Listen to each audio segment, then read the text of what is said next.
Russia is playing a major role in not being able to, or not wanting to, facilitate a ceasefire. Where Russia failed, the United States actually provided the means to reestablish the ceasefire between Armenia and Azerbaijan.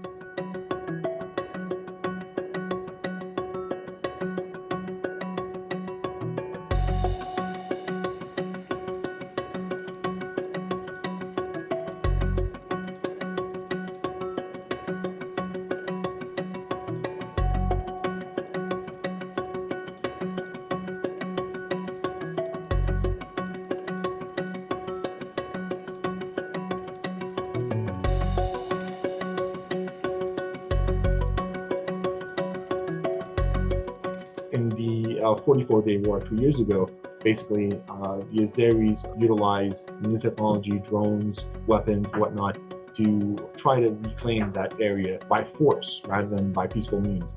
And they basically attacked the nagorno-karabakh residents, inhabitants from the 44-day war. They regained some of those lands that were predominantly Armenian lands.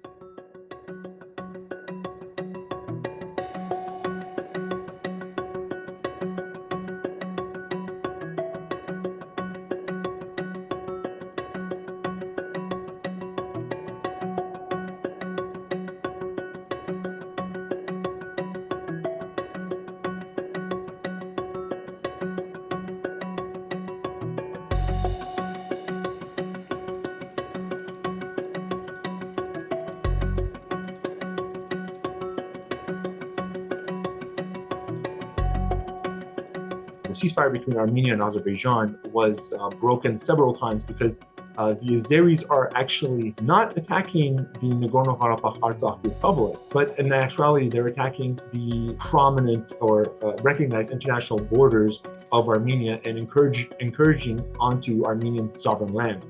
And on September 13th, 14th, they actually tried to invade the entire border from the middle of Armenia. They're trying to encroach on Armenian land and force the Armenian government to sign a peace treaty where the Armenian government would not only forego any authority over its own sovereignty in the southern part, but also give it a corridor to Azerbaijan, which was not part of the trilateral agreement between the ceasefire between Armenia, Russia, and Azerbaijan. All of Armenians will be impacted because of that region, because there is no end in sight in what the Azeri government, the Azeri dictatorship is asking for. At one point, they're asking for all of southern Armenia, and then another point, they're asking for a corridor. And let's not also forget, there's a lot of displaced Armenians because of the 44-day war that are currently living in the regions being affected to this month. Those Armenians who were displaced, who had moved to Armenia proper from Artsakh, are now facing the same situation where they have to move for their own safety to more regions.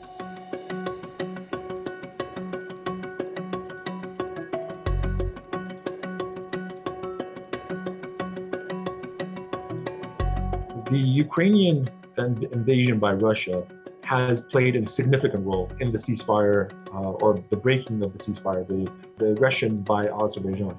For one, Russia is no longer able to force its opinions or directives onto the different regions, different countries, which were within its sphere, which is the Soviet Union sphere.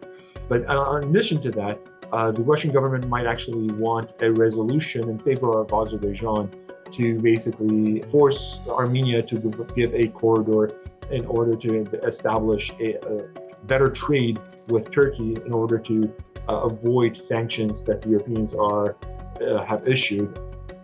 Russia, for whatever reason, whether it's weakened by the Ukraine war or for its own personal gains, has decided to play slow hand in providing the Armenia assistance. So that's where the United States comes in hand.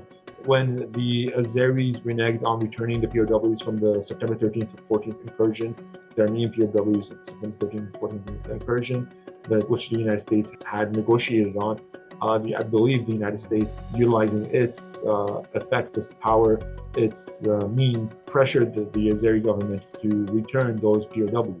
The international community can stop utilizing both sides as a method of getting a peaceful negotiations It's the Azeri government, Azeri dictatorship that is aggressively pursuing Armenian lands, which are internationally recognized. And the international community does not react or does not call a spade, bring to light the war crimes being committed by the Azerbaijani side, then the Azeris will continue to do this. But on the other hand, if the United States, the European Union, have the courage to force the Azeris to come to the negotiation table, to stop supplying Azerbaijan with military aid and supporting Armenia in its peaceful negotiation processes, then I see that this can actually come to a peaceful resolution.